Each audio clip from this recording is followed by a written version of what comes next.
여러분 안녕하십니까? 박상규입니다. 이 방송은 유튜브 KTV 뉴스에서도 실시간으로 보실 수 있습니다. 미국이 부과한 관세를 낮추기 위한 한미 협상이 알래스카 LNG 사업을 매개로 곧 시작될 것으로 보입니다. 미국에서는 고관세가 불러온 물가 앙등으로 사재기 열풍이 불고 있습니다. 30분 만에 조립해 집안채를 짓는 이른바 모듈러 건축 방식이 확대되고 있습니다. 정부는 이 공법을 활용해 공공임대주택 공급을 늘리기로 했습니다. 정부가 서울에서 부산까지 20분 만에 주파하는 미래형 초고속 교통 시스템 하이퍼튜브 기술 개발에 착수했습니다. 이게 어떻게 가능한 건지 자세히 알아봅니다. 배종찬 인사이트 K 연구소장, 임종윤 시사평론가와 함께합니다. 어서 오십시오. 안녕하십니까. 한덕수 대통령 권한대행이 14일 경제안보전력 TF 회의를 주재하고 이 자리에서 한미 관세 협상의 방향, 목표를 제시했습니다. 필요하면 트럼프 미국 대통령과도 직접 소통하겠다는 뜻도 밝혔는데요. 먼저 영상 보시죠. 산업부 장관을 중심으로 협상단을 구성하고 빠른 시일 내에 방미를 추진하도록 하겠습니다.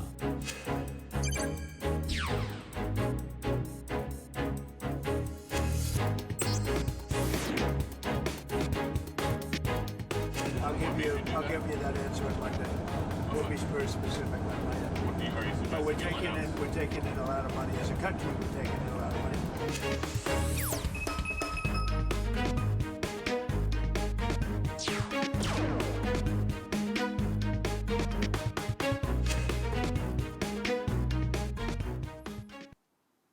네, 말씀드린 대로 한대행 이 경제안보전략 TF 제4차 회의를 열었습니다. 미국과의 관세 협상 계획 구체적으로 밝혔는데요. 직접 들어보겠습니다. 본격적인 협상에 착수하도록 하겠습니다. 또 관세 이외에 LNG, 조선협력 강화 등 양국의 관심 사항을 고려해서 장관급 협의 등 각 급에서 협의를 계속하면서 상호 모두에게 이익이 되는 합의점을 찾아 나가도록 하겠습니다.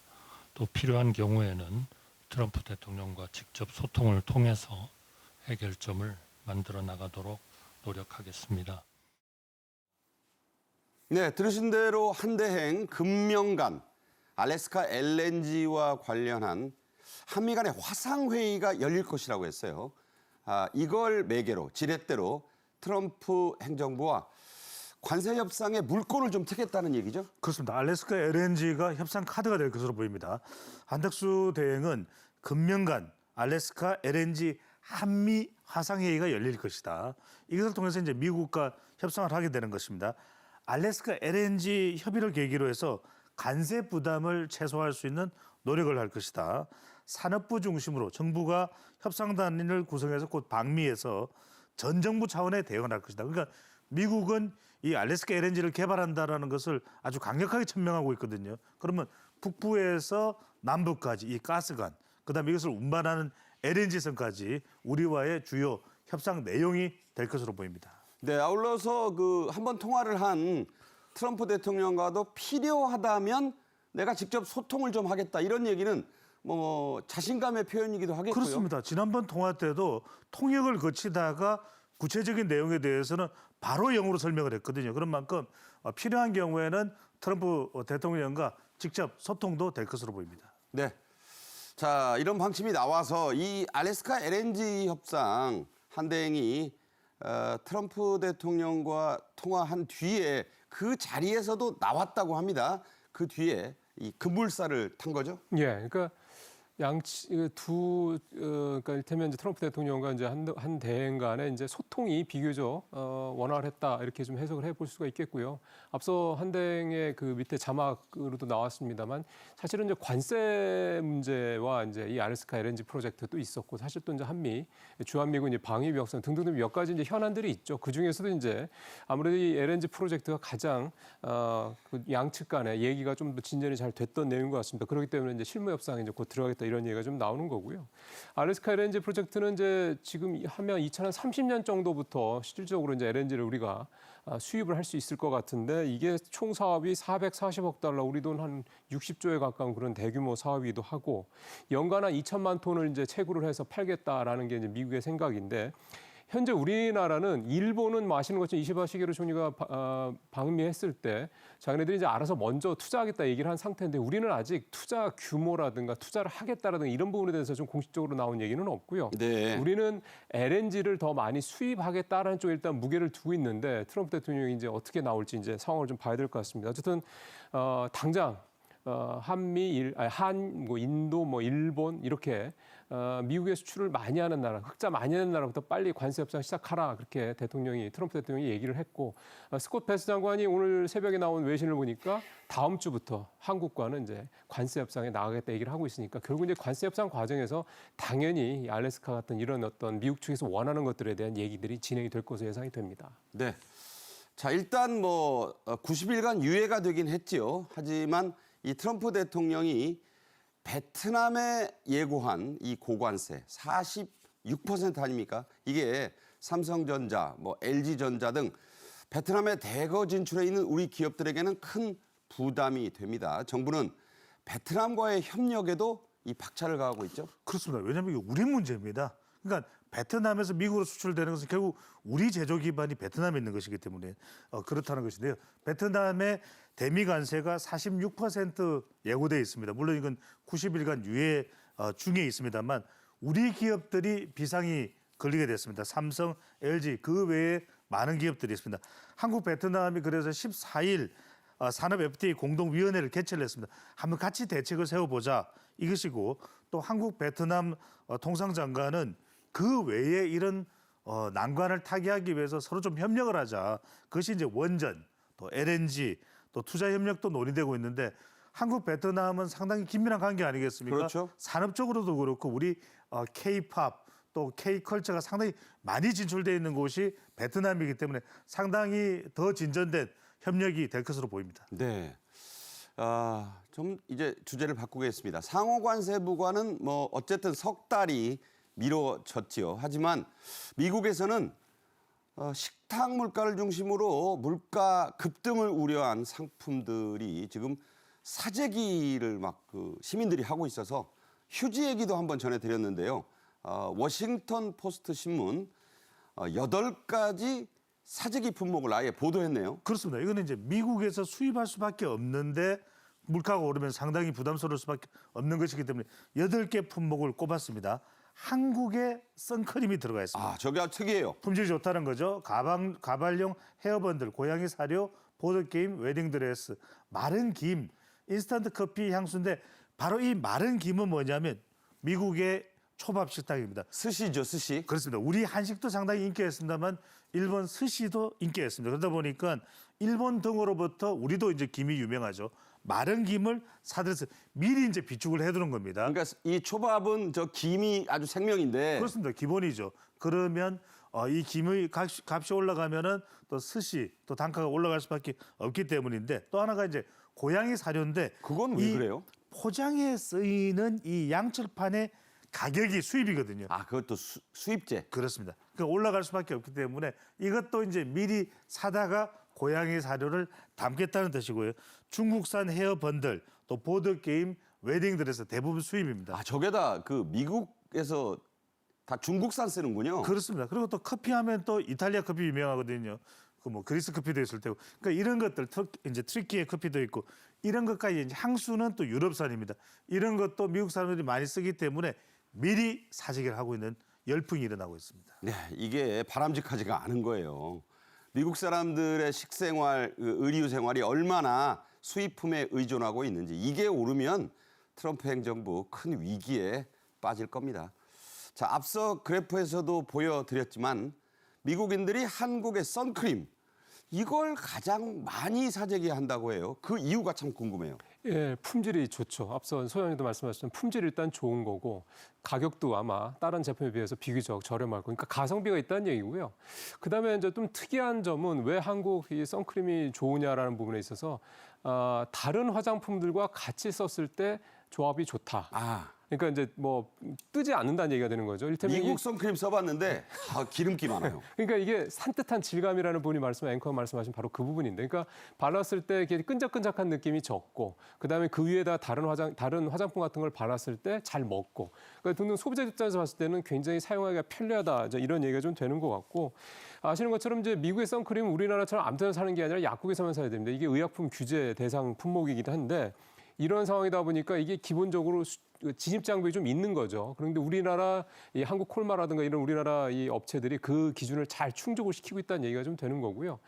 미국의 소비자들의 어떤 그런 반응이 나타나는 레딧이라고 하는 그런 사이트 같은 데서 보면 소비자들의 반응이 나오는데, 한 소비자 같은 경우는 이제 다시 미국산으로 더 들어갈 수 없다. 나는 1년치 미리 사놨다. 이런 얘기를 할 정도니까 한국 선크림뿐만 아니라 한국산 화장품이 미국에서 굉장히 선풍적인 인기인데, 특히 젊은 층에서 이 선크림이 아주 그중에서 이제 더워지는 때가 와서 그런지 더욱더 좀 각광을 받고 있는 그런 모습입니다. 자, K-뷰티 저희가 이 시간에 여러 번 말씀드리는데 미국 사람들이 미국산 선크림으로 돌아갈 수 없다고 얘기합니다. 대단하죠. 기독교 신자분들 잘 아시겠지만 이 부활절, 영어로는 이스터라고도 하고 리서렉션 데이라고도 합니다. 기독교의 아주 큰 명절이죠. 올해는 4월 20일입니다. 부활절 하면 생각나는 게 부활절 계란입니다. 저도 어렸을 때 교회 나간 이유가 저 부활절 계란 받아서 거기에 그림 그리는 재미에 빠졌던 기억이 나오는데요. 지금 미국에서 계란 대신에 감자, 마시멜로 등 별의별 재료를 다 쓴다죠. 그러니까요. 이유가 왜겠습니까? 계란이 정말 품귀 현상, 또 비싸도 너무 비싼 겁니다. 그러다 보니까 조류 인플루엔자로 미국 계란이 품귀고, 또 부활절 대신으로, 계란 대신으로 감자가 유행을 하고 있는 겁니다. 저게 감자가 비슷하네요. 그런 겁니다. 저게 네, 완전히 동그랗지는 색칠을 않지만. 하는 겁니다. 네네. 엎친 관세 전쟁으로 수입하자니 또 계란 가격이 폭등할 수밖에 없는 것이고, 그러면 계란 대체품은 뭐냐 했더니 둥글둥글한 일단은 마시멜로가 있습니다. 둥근 모양의 마시멜로에다가 염색을 해가지고 쓰거나. 그 외에도 뭐 플라스틱, 찰흙, 게다가 골판지로 만든 가짜 계란입니다. 오죽하면 저럴까요? 그러니까 모양만 흉내를 내는 것이죠. 미국 ABC 방송은 2023년에 이런 것들이 이제 유행을 했던 것인데, 미국인의 78%는 부활절 계란을 줄여야 되겠다, 줄이고 있다라고 하는 통계까지 나오고 있는 상황입니다. 실제로 우리나라 교포가 한국 친구에게 전화를 해서 뭐 좀 필요한 거 없어 인사말을 했더니 계란 한 판 사서 보내줘 그랬답니다. 정말 이게 농담이 아니군요. 다음 주제로 갑니다. 관세 부과를 둘러싼 트럼프 미국 대통령의 말이 오락가락하면서 우리 관련 기업들의 움직임도 부산해지고 있습니다. 반도체 관세율 다음 주에 발표되죠? 예, 일단 트럼프 대통령의 멘트를 그대로 옮기면 다음 주에 반도체 관세율이 발표가 될 것이다, 이겁니다. 근데 앞서 앵커도 말씀을 하셨던 것처럼 굉장히 혼란스럽죠. 이제 혼란스러운 이유를 좀 먼저 말씀을 드리면, 트럼프 대통령이 얘기하는 관세, 테리프이 여러 가지입니다. 하나는 품목 관세, 하나는 상호 관세, 또 하나는 기본 관세, 보통 보편 관세로 얘기하는 이 관세가 좀 세 가지로 지금 쏟아져 나오고 있기 때문에 기업들뿐만 아니라 이걸 듣는 시청자들, 또 소비자들도 굉장히 혼란스러울 수밖에 없는데요. 좀 전에 말씀드린 트럼프 대통령이 얘기한 다음 주에 관세율이 발표될 거라는 거는 반도체에 대한 품목 관세, 이렇게 이해를 하시면 되고요. 얼마 전에 그 관세 국경보호청에서 이번 주말에 이제 우리한테 기사가 좀 나왔죠. 반도체, 또 반도체 장비, 휴대폰 등등 이 IT 제품들에 대해서 관세를 면제하겠다라고 발표했던 거는 상호 관세를 얘기하는 겁니다. 그러니까 여기서 이제 좀 헷갈릴 수밖에 없는 건데, 뭐 저희 같은 사람들이 헷갈리니 기업들은 또 오죽 헷갈리고 답답하겠습니까? 그러다 보니까 피로감이 쌓일 수밖에 없는 상황이라고 볼 수가 있겠고요. 근데 이제 중요한 거는 관세가 올라가서 우리 수출품의 가격이 올라가게 되면 이제 이거를 우리나라 기업들이 소화를 스스로 해야 되느냐, 이게 가장 중요한 관건이거든요. 그만큼 이제 마진이 줄어드는 결과가 되는 건데, 근데 반도체 업계는 반도체에 대해서 트럼프 대통령이 관세를 매기더라도 우리는 그 관세 올라간 만큼의 비용 상승분을 미국 업체들한테 그대로 전가하겠다, 이렇게 얘기를 하고 있어서 어쨌든 반도체 관련돼서는 우리 기업들의 자신감이 있다, 이렇게 좀 이해를 하셔도 될 것 같습니다. 네. 트럼프 대통령은 반도체 관세와 관련해서 일부 기업에는 유연성을 가지겠다라고 했습니다. 자, 과연 그 일부 기업에 우리 삼성전자, SK 하이닉스 들어갈까요? 결론적으로 얘기하면은 생각해봐야 될 것 같습니다. 왜냐하면 TSMC가 선수를 쳤지 않습니까? TSMC가 1,000억 달러 미국에 우리 돈으로 거의 이제 지금 환율 많이 떨어졌습니다. 한 140조가 넘는 돈이거든요. 이걸 투자하겠다고 이미 선언을 해놓은 상태이기 때문이니까 트럼프 입장에서 봤을 때는 TSMC가 이렇게 투자한다는데 너네 한국 반도체들은 어떻게 할 거야? 이렇게 이제 분명히 되물을 거라는 생각이 좀 듭니다. 그런 면에서 볼 때 현재 삼성전자는 작년까지 그러니까 바이든 정부 때까지 370억 달러를 미국에 좀 투자를 해서 지금 텍사스에 반도체 공장을 짓고 있거든요. 파운드리 공장을. SK하이닉스는 삼성전자에 비해서는 현저하게 좀 적은 투자를 일단 한 상태고요. 근데 TSMC가 이렇게 1,000억 달러를 질러놓은 상황이다 보니까 삼성전자나 SK하이닉스가 참 부담스러울 수밖에 없는 상황이다. 만약 뭔가 내놓지 않는다면 트럼프 대통령이 말한 이 유연성이라는 부분에 대해서 우리나라 기업들이 해당이 안 될 수 있다라는 부분도 전혀 배제할 수가 없기 때문에 우리 기업들이 이 상황을 좀 어떻게 뭐 추가로 투자를 할 것인지 아니면 이대로 그냥 갈 것인지 상당히 좀 고민을 하고 있을 거라는 생각이 좀 듭니다. 네. 트럼프 행정부의 관세가 연이자만 1,000조 원이 넘는 이 미국의 재정 적자를 타개하고 중국을 무릎 꿇리기 위한 것이긴 한데요. 너무 서두르다 보니까 미국 애플의 아이폰을 거의 다 중국에서 만들고 있는 걸 간과했습니다.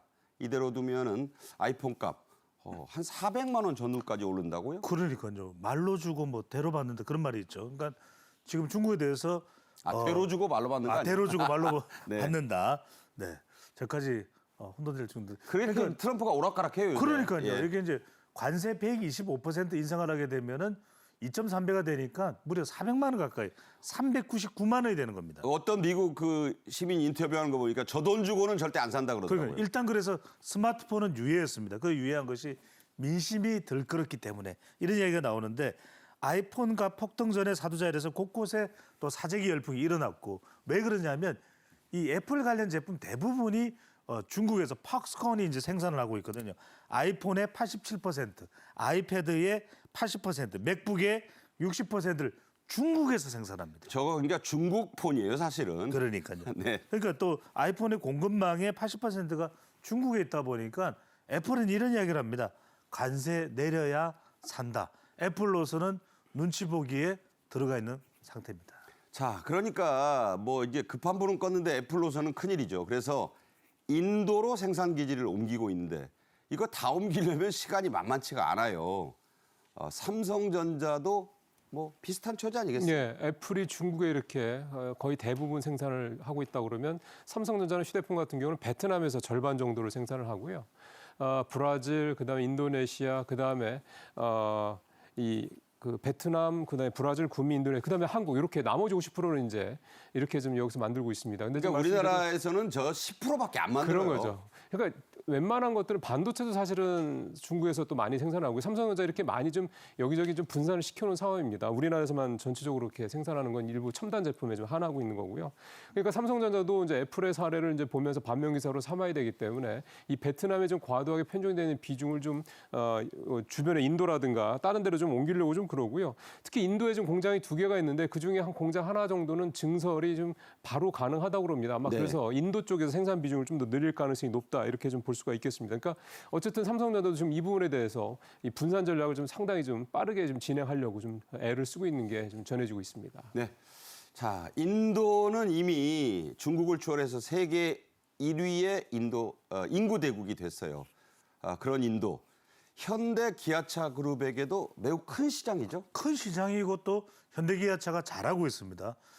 인도가 이렇게 모자를 쓰죠. 전통적인 인도 터번. 종교 터번이라고 그러죠. 그러다 보니까 차의 천장이 높아야 되거든요. 아. 그러니까 우리 차를 인도에 맞게끔 현지 생산할 때 쌍트라고 하는 브랜드의 차가 이 천장을 높여가지고 완전 데이트를 쳤습니다. 터번에 안 걸리게. 그렇습니다. 네. 그래서 현대기아차가 인도 시장에서 1분기 역대 최다 매출을 올렸고요.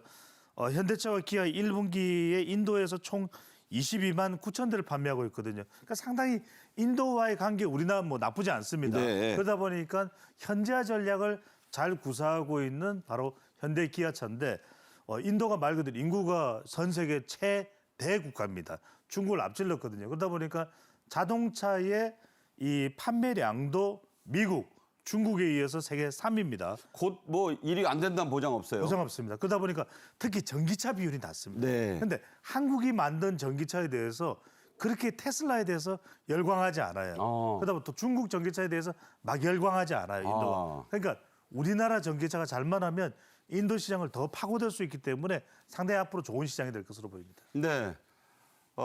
이재용 삼성전자 회장이 인도 최대 재벌의 그 아들, 딸 결혼식에 다 갔어요. 다 이유가 있습니다. 중국은 트럼프 행정부에 대한 보복 조치로 히토류, 레어어스의 수출을 통제하고 있습니다. 이거 대단히 중요한 핵심 전략 자산이죠. 자, 우리 기업들 다행히 반년치 재고는 있다고요? 예, 그러니까 보통 적게는 3개월, 보통 한 6개월, 그러니까 보통 한 6개월 정도의 재고를 이제 확보해 놓는 게 일반적이다라고 보시면 되는데 우리 기업들이 이제 그 정도 하고 있다라는 얘기고요. 그렇기 때문에 중국 히토류 수출 제한 조치가 일단 단기적으로는 분명히 우리 기업들한테 큰 영향을 미치지 않을 것이라는 거는 뭐 충분히 예상을 해볼 수가 있겠습니다. 근데 뉴욕타임스에서도 보도가 됐다시피 미국 업체들은 이 재고 부담 때문에 그리고 이걸 어디다 보관할 수 있는 그 공간에 대한 부담 때문에 재고를 거의 안 두고 있다고 그러더군요. 그러니까 미국 기업들은 상당히 타격이 좀 바로 올 수밖에 없다 이런 얘기가 좀 되는 거고요. 이번에 중국 히토류 그 수출 제한 조치에 나선 게 중히토류라고 해서 이게 이제 우주, 방산, 드론, 그다음에 전기차, 배터리, 로봇 이런 데면 웬만한 데 다 들어갑니다. 정말 중요한. 예, 그러니까 우리도 이런 중히토류를 중국이 전 세계 공급량의 거의 99%를 공급하고 있거든요. 그러니까 중국이 이거를 보복 조치로 딱 내놓을 만한 거죠. 효과도 분명히 탁월할 거고요. 자, 6개월 길다면 길지만 또 길지 않은 시간이에요. 그렇죠.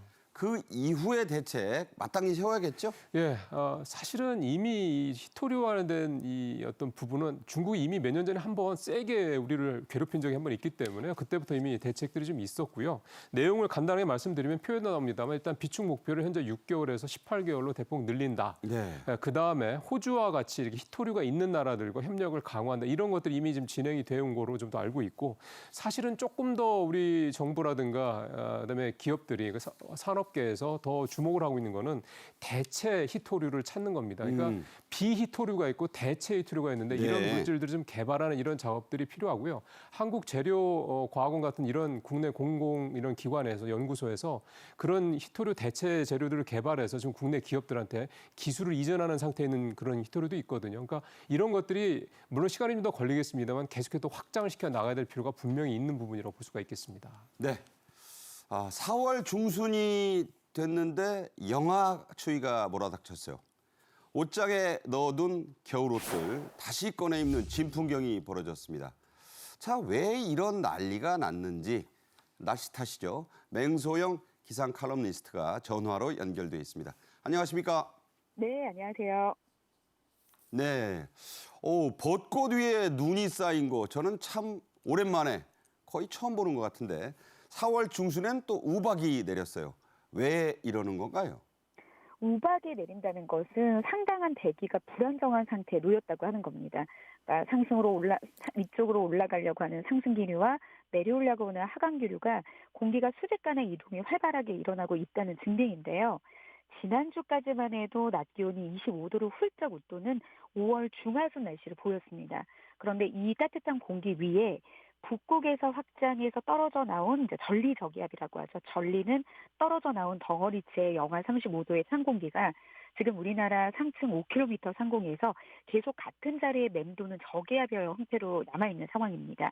그래서 이 찬 공기가 가라앉으면서 강풍을 야기시키고 또 북쪽의 찬 공기를 끌어내리는 효과 그리고 전국에 강한 비를 뿌리게 하고 기온이 낮은 지역에서는 눈까지 내리는 그런 이제 상황인데요. 강원도 지역 같은 경우에는 12.6cm의 적설을 기록하고 서울 같은 경우에는 0.6cm의 눈이 내려 쌓이면서 1907년 이후에 기상 관측한 이래 4월 달에 두 번째로 가장 많은 양의 눈이 내린 그런 날로 기록이 됐을 정도입니다. 네, 전리저기압 하나 배웠습니다. 자, 꽃샘추위라고 해도 참 매서운 추위였어요. 과거 이 평년과 비교했을 때도 좀 더 추웠나요? 그러니까 올해 같은 경우에는 그 추위의 강도가 절대적으로 얼마나 추웠느냐도 볼 수 있지만 체감하는 추위가 굉장히 컸는데요.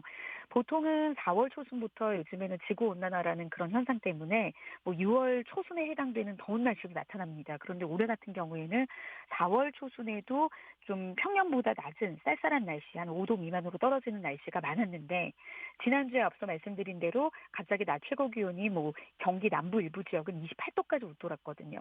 그러니까 5월 한 중하순 기온의 날씨를 보이다가 이번 주 초반에는 중부지방 같은 경우에는 0도 안팎까지 기온이 뚝 내려앉았습니다. 이거는 거의 뭐 3월 중순에 해당되는 날씨거든요. 그러니까 며칠 사이에 계절이 한 달을 앞서다가 한 달을 뒤쳐져가는 그런 급변하는 날씨가 나타났는데요.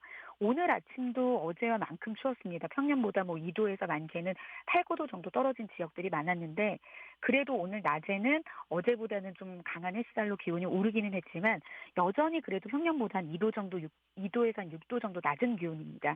근데 내일부터는 이 전리저기압, 차가운 공기가 동쪽으로 빠져나가면서 평년 이맘때 기온을 좀 되찾을 것으로 보입니다. 네. 자, 궁금한 건 정말 이런 추위 두 번 다시 맛보고 싶지 않은데 언제 완전히 물러갈까요? 내일부터는 평년 이맘때 날씨가 다시 되돌아올 텐데요. 또 문제는 뭐냐면 갑자기 기온이 오릅니다. 그러니까 이맘때 같은 경우에는 서울의 낮 최고 기온 같은 경우에도 한 17도 선에 머무르는 게 보통이거든요. 그런데 당장 이 저기압이 이 차가운 공기를 몰고 왔던 전리저기압이 빠져나가고 난 뒤에는 목요일부터 서울의 낮 최고 기온이 23도까지 훌쩍 뛰어넘고요. 그리고 주 후반에 토요일 날쯤에 전국에 다시 비 예보가 있습니다. 그런데 이제 계절의 변화는 비가 알려준다고 이 비가 내리고 난 다음에는 기온이 이제는 겨울보다는 여름을 향하려고 하는지 기온이 많이 떨어지진 않습니다. 여전히 20도를 웃도는 낮 최고 기온을 보이면서 비가 와도 평년보다 높은 기온의 좀 포근한 봄 날씨는 이제 앞으로는 계속될 것으로 전망을 하고 있습니다. 네. 지금까지 맹소영 기상 칼럼니스트와 얘기 나눴습니다. 고맙습니다. 네, 고맙습니다. 네. 제가 중학교 다닐 때는 뭐 뚜렷한 사계절 어쩌고 그랬는데 이제는요. 대한민국에는 두 계절이 아주 희미해지고 이제 두 계절만 남았다. 이런 느낌이 들기 시작합니다. 오늘의 끝 주제입니다. 집 한 채를 30분 만에 짓는다. 이게 어떻게 가능하지? 이게 무슨 공병부대 얘기도 아니고 난림주택 얘기도 아닙니다. 이른바 모듈 주택, 모듈러 공법이 인기몰이를 하고 있는데요. 지금부터 그 얘기 좀 집중적으로 해보겠습니다. 자, 모듈 건축 좀 생소합니다. 그렇지만 우리말로 하면 뭐 조립식, 모듈이 그 조립이란 뜻이거든요. 그 부품. 성장세가 놀랍네요. 예, 표가 아마 나올 텐데 표를 보시면은 왜 앵커께서 이렇게 놀랍다라는 표현을 쓰셨는지 금방 아실 수 있을 것 같습니다. 이게 2019년도에 370억 달러 정도 시장이었거든요. 한번 우리 보십시오. 증시가 저랬으면 좋겠네요. 딱 그 생각 들죠? 그게 2023년, 그러니까 재작년에 8천억 원. 이게 아마 2024년, 2025년 아마 올해면 1조 원을 넘어서지 않을까라는 기대가 되고요. 2030년에는 2조 원까지 시장 규모가 이렇게 커질 것으로 좀 예상이 됩니다. 이게 왜 이렇게 모듈 건축 시장이 이렇게 커지느냐 내용을 좀 살펴보니까 일단 대규모, 그러니까 현장에 대규모 인력이 투입돼서 이제 그 들고 나르고 뭐 쌓고 하는 이런 식의 재래식 공법에 비해서 시간, 비용, 그다음에 어떤 효율성, 생산성 이런 여러 가지 면에서 장점이 있다라는 게 특징이라고 좀 볼 수가 있겠고요. 그래서 일각에서는 뭐 탈현장 건설 뭐 이런 표현도 좀 쓰기도 합니다. 네. 한마디로 표현을 하면 외관이라든가 이제 이 건축물, 그러니까 집이 됐든 뭐 건물이 됐든 이 구조물의 약 한 70%를 사전에 어디서 만들어서 그거를 현장으로 가져와서 현장에서 레고 쌓듯이 조립을 합니다. 그러니까 시간이 훨씬 더 절약되고 그만큼 사람이 덜 필요하게 되는 거죠. 그러니까 이런 어떤 장점들이 있고요. 그러다 보니까 앞서 보신 것처럼 불과 한 5년 만에 65배나 시장이 좀 성장을 하고 있고 글로벌 시장 같은 경우는 2030년에 373조짜리 시장으로 커진다고 하니까 엄청나게 앞으로 성장성이 있는 그런 산업이라고 볼 수가 있겠습니다. 네. 자, 그렇다면 모듈 건축, 모듈 이 주택 장점이 뭐죠? 그러니까요. 박 앵커께서 조립 이야기 하셨잖아요. 그러니까 빨리 짓고 표준화돼 있으니까 짓는데도 안전하게 가성비도 있겠죠. 바로 이게 장점입니다. 공사 기간이 30%나 단축이 됩니다. 산업재해도 감소될 수밖에 없겠죠. 어떤 돌발 변수가 상당히 줄어들 수밖에 없으니까. 기계에서 사람 떨어질 일도 없고. 그렇죠. 모듈러 공법의 장점이 이제 부각되고 있는 것인데요. 균일한 품질, 친환경 재료들도 사용할 수 있는 효과가 있습니다. 모듈러 공법이 건설 대안으로 이제 주목받고 있습니다. 그러니까 모양도 기술이 발전되면서 시대가 지나면서 상당히 또 좋아지는 겁니다. 설계도. 부실 시공의 해결사가 모듈러 주택이 되는 것이고 공중 표준화로 하자도 많이 줄어들고 있습니다. 네. 자, 이렇게 조립을 해서 집을 지으려면 이게 건축업계만 좋은 게 아니에요. 다른 여러 업체가 지금 협력을 해야죠. 그렇습니다. 그러니까 건설사뿐만이 아니라 심지어는 가전업체까지 이 모듈 공법을 활용한 이 새로운 시장에 좀 진출을 좀 하고 있는데요. 대형 건설사 위주에서 분명히 큰 변화가 지금 건축업계, 건설업계에 나타나고 있다 이렇게 좀 볼 수가 있겠습니다. 예를 들어 LG전자 같은 경우는 이 AI 가전을 탑재한 그런 형태의 모듈러 주택 시장에 지금 들어가 있는 그런 상태고요. LG전자가 들어가니까 삼성전자 좀 빠르게 좀 후발주자로 따라가고 있는 그런 상황입니다. 그러면 이렇게 가전 회사들이 생각하는 모듈러 주택이라는 건 뭐냐 쉽게 생각하면 그 안에 들어가는 모든 뭐 가전부터 각종 센서, 그다음에 공조 이런 것까지 다 IoT 기술을 활용을 해서 그 안에서 AI 기술까지 이제 혼용이 되는 거죠. 그래서 사람들이 사는 소위 말하는 스마트 홈을 만들겠다라는 이제 그런 얘기 되는 건데요. 결국은 스마트 홈을 짓고 그 안에 들어가는 모든 가전을 다 이제 이런 LG전자라든가 삼성전자 같은 가전 회사들이 이제 담아내겠다. 새로운 시장으로 만들겠다 이런 얘기가 좀 되겠습니다. 새로운 어떤 세상이 좀 열린다 이렇게 좀 봐도 될 것 같습니다. 네. 조립주택이라는 느낌이 하나도 안 들어요. 네. 자, 이 모듈러 주택 해외에서는 이게 뭐 인기로 정착된 지가 오래됐죠. 그러니까요. 상당히 활발합니다. 싱가포르 같은 경우에서는 주택의 70%를 모듈러 생산 방식으로 건설하는 건데 아시아에서는 선두입니다. 그만큼 효과적이라는 거죠. 또 미국, 영국, 또 중국, 스웨덴 모듈러 주택이 확산되고 있어서 뭐 웬만한 나라 다 하네요. 글로벌 대세입니다. 이게 이제 조립하기도 쉽지만 나중에 해체하는 데도 그만큼 도움이 되겠죠. 모듈러 기술력의 척도는 이제 높입니다. 고층 건물은 안 되겠지. 빌딩은 안 되겠지. 그렇죠. 뭐 한 몇 층 짓고 마는 거 그렇죠. 아니야? 뭐 아닙니다. 네. 아닙니다. 근데 우리는 아직까지 좀 후발주자니까 13층까지 가능하다고 하는데 오. 영국은 44층, 미국은 32층까지 가능하기 때문에 이게 시간이 지나면 지날수록 기술력이 더 발전되면 상당히 높은 50층, 60층 건물도 가능하다는 이야기입니다. 그렇군요. 자, 이 모듈러 주택, 이 농막이라고 불리는 농촌 체류형 쉼터 이것부터 우리나라에서는 유행이 시작됐다고요. 예. 전에 한번 제가 출연했을 때 요 얘기를 농막을 한번 다룬 적이 있었는데 올해 1월부터 이제 이게 임시 거주도 할 수 있는 그런 농촌형 체류형 쉼터 이렇게 이름이 좀 바뀌었죠. 그래서 근데 중요한 거는 이렇게 뭐 계속 있는 게 아니라 일주일에 한두 번 정도, 2, 3일 정도 있는 이런 데를 과연 기존의 주택처럼 그렇게 비싼 비용이나 시간을 들여서 짓는 게 적절한 거냐 이 부분에 대한 논란이 있을 수 있거든요. 근데 거기에 딱 들어맞는 게 바로 말씀드렸던 이 모듈형 주택이 되겠습니다. 그러니까 금액도 한 2,500만 원에서 7천만 원 정도, 그러니까 1억 훨씬 미만으로 지을 수가 있고요. 짓는데도 한 달 또는 뭐 길어야 한 2달 정도면 지을 수가 있으니까 어떻게 보면 이 농촌 체험형 주택에 가장 적합한 어떤 그런 건축 형태다 이렇게 볼 수도 있겠습니다. 네. 자, 갑작스러운 재난을 맞았을 때 특히 이번에 그 역대 최악의 산불로 집을 잃은 수많은 이재민들에게 이 모듈 주택 큰 힘이 될 것 같아요. 실제로 그렇죠? 그렇습니다. 이 이유 때문에 모듈러 주택이 이제 활성화되는 건 아니겠습니다만 모듈러 주택이 그만큼 빨리 지어질 수 있다는 거죠. 그래서 안동에 이제 최초로 설치가 됩니다. 10평 규모로 2~3명을 수용할 수 있는데 이게 빨리 지어질 수 있습니다. 그래서 이 구성을 보더라도 샤워실, 침실, 주방까지 구비되어 있고 최대 2년 거주가 허용이 됩니다. 경북 산불 이재민용 모듈러 주택이 총 1,688동이 신속하게 건립이 되는데 네. 박앵커 그거 아십니까? 일론 머스크도 모듈러 이야기합니다. 아, 지금 자기 그 호화주택, 대형주택들 다 팔고 스페이스 X 근처에 지금 모듈러 주택에 거주하고 그거는 머스크가 개발한 것이거든요. 그렇군요. 거기서 거주하고 있다는 이야기도 나올 정도입니다. 네. 자, 세계 최고의 부자도 애용한다. 이게 절대 싸구려가 아니고 날림집이 아니라는 얘기가 됩니다.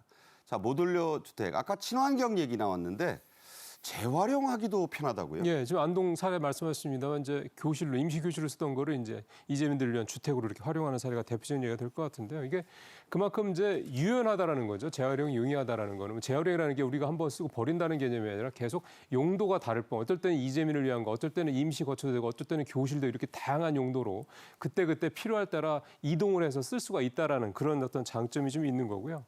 이미 이제 서천 화재 이게 작년에 있었던 지난해 1월에 있었던 건데 서천 재래시장 화재 사건 때도 이 모듈러 주택들이 긴급 어떤 재대책 수단으로서 또 잘 활용하는 사례가 있어서 우리도 물론 이제 앞서 뭐 해외 사례를 든 것처럼 그렇게까지 뭐 고층으로 아직 그 정도 기술력은 아니긴 합니다만 우리 나름대로는 이 모듈러 주택이 다양하게 잘 좀 활용이 되고 있는 상황이다 이렇게 볼 수가 있겠습니다. 네. 사정이 이렇다 보니 이 정부도 이 모듈 주택을 공공 임대주택에 적극 활용할 계획이죠. 그렇습니다. 이 모듈러 하나를 탁 하고 올려놓는데 몇 분 걸리는지 아십니까? 아까 뭐 30분 얘기하죠. 30분입니다. 네. 이렇게 빨리 가능해지는 것이거든요.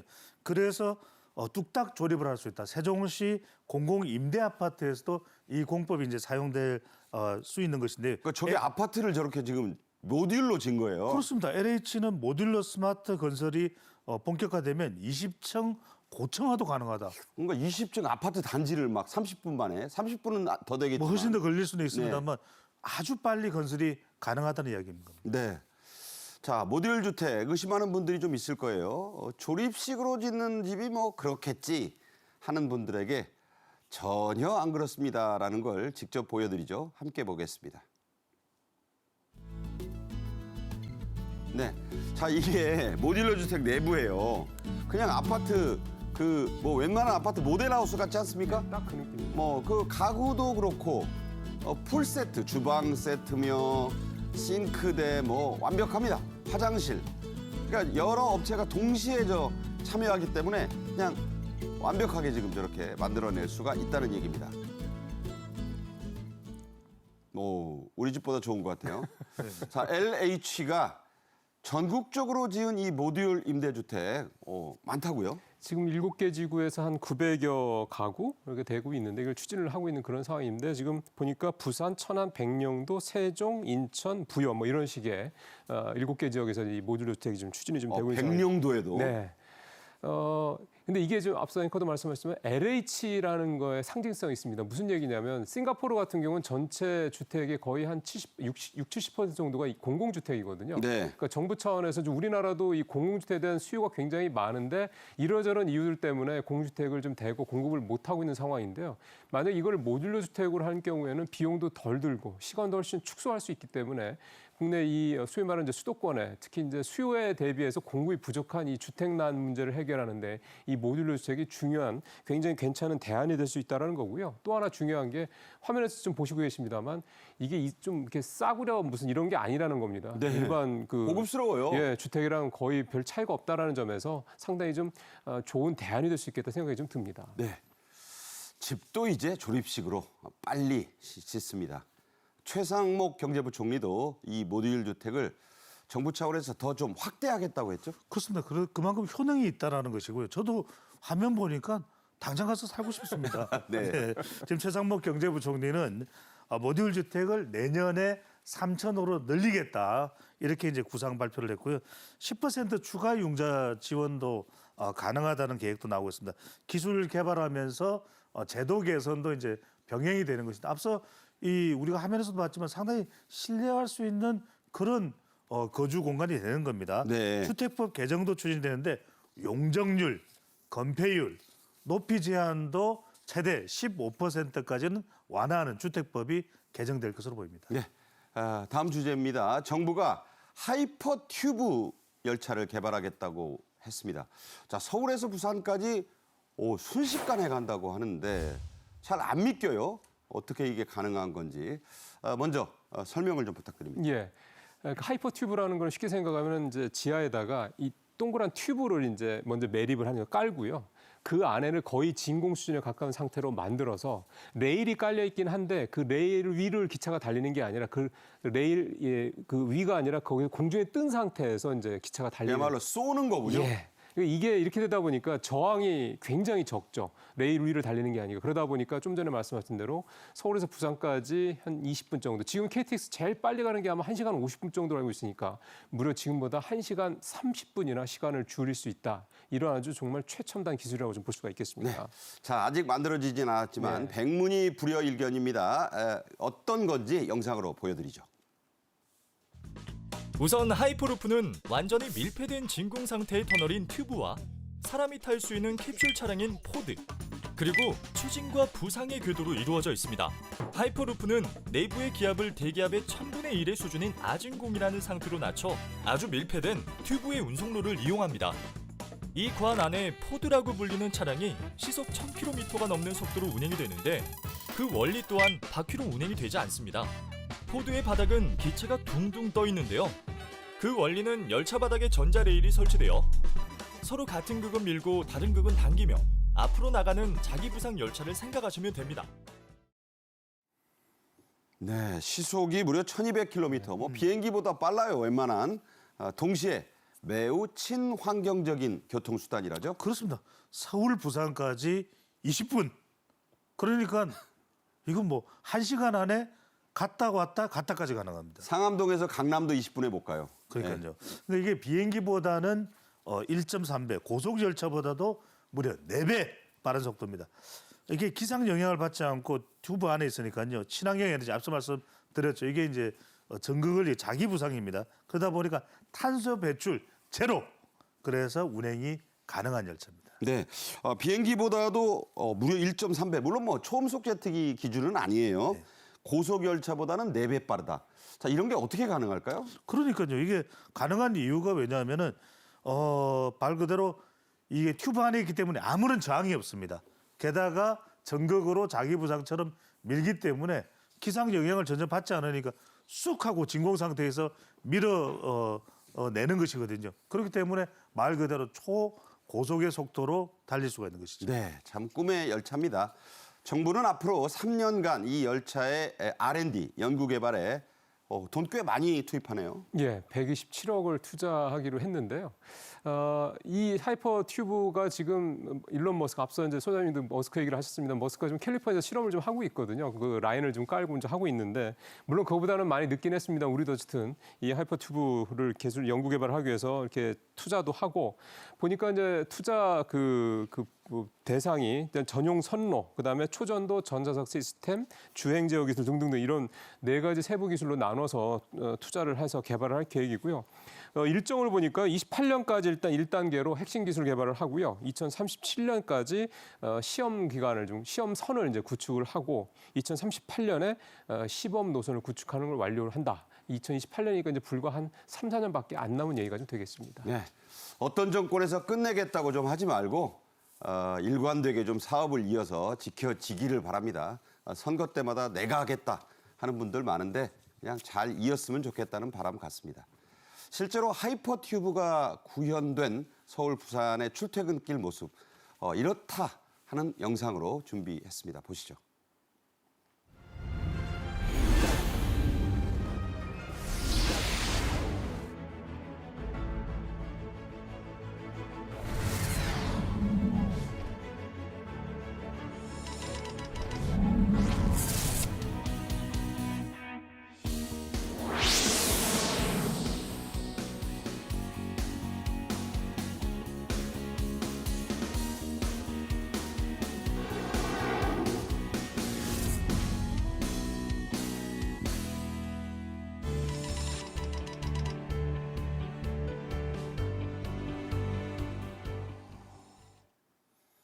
네, 꿈 같은 얘기입니다. 뭐 한 10몇 년 남았네요. 제대로 되면.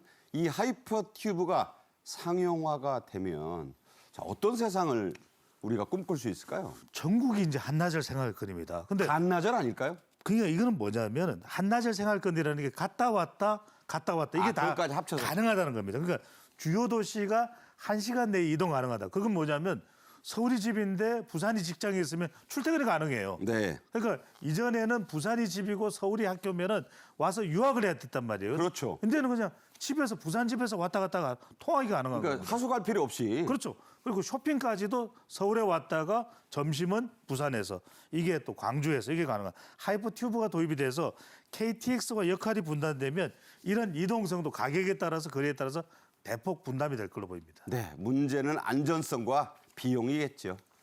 자, 그때까지 뭐 현역으로 있을지 모르겠습니다. 지금까지 배종찬 소장, 임종윤 평론가와 함께했습니다. 잘 들었습니다. 수고하셨습니다. 네. 그렇습니다. 4월도 벌써 절반이 지났습니다. 다 늦게 핀 벚꽃이 갑작스러운 비바람에 한순간에 졌습니다. 원래 벚꽃이 그래요. 까르페 디엠이란 말이 있죠. 지금 이 순간 현재에 충실하라는 뜻입니다. 고맙습니다.